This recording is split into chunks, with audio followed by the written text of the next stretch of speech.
یوه ښځه وله بې عایشې صدیقې ته ویل پلانۍ ښځه چې دغه د نارینهو ګوټونه په پښو کوي د نارینهو ګوټونه په پښو کوي بې عایشې صدیقې ورته وویل د الله رسول پر دې ښځه لعنت ویلی دی ښځه به د نارینهو رقم ګوټونه نه په پښو کوي ښځه به د نارینهو رقم ګړۍ نه استعمالوي ښځه به د نارینهو رقم ګوتکې نه په ګوته کوي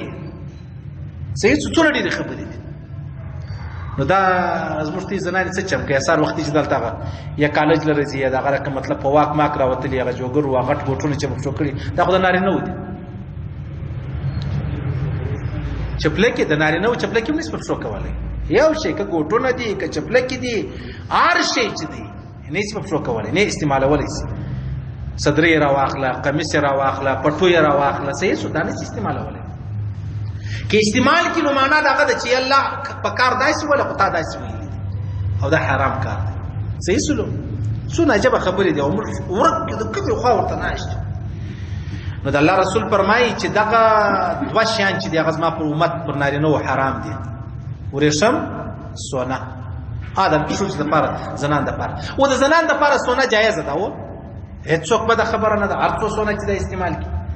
نارینه یې بیا ولې استعمالوي د دې د مثال دی لکه نارینه چې راولاړ شي شونډان سره کوي یا راولاړ شي مطلب پوډر موډر چې دی پر مخ لګوي بده خبره ده و بده خبره ده چې بده خبره ده هغه شی د ښځو بولې دا سونه هم د ښځو سونه هم د ښځو کولی نه شي بیا څوک خالونه ولګوي د الله رسول فرمایي لعنت دي پر هغه چا چې خالونه لګوي یو د بیمارۍ په خاطر چا ګوډه خوږېږي چا ملا خوږېږي چا د لاس بندونه خوږېږي خالونه لګولي دې څه علاوه خالونه نه دي جایز حرام دي چې څوک یې لګوي پر هغه هم د الله رسول فرمایي لعنت دي چې څوک یې ورلګوي پر هغه هم د الله رسول فرمایي لعنت دي او زموږ ته ژوند ټوله د دې خبرو څخه جوړ دی که غواړئ ځان د مهمو اسلامي معلوماتو څخه خبر کړئ د الحاج مولوي نورالدین اغا په نوم فیسبوک پاڼه خوښه او له نورو سره یې شریکه کړئ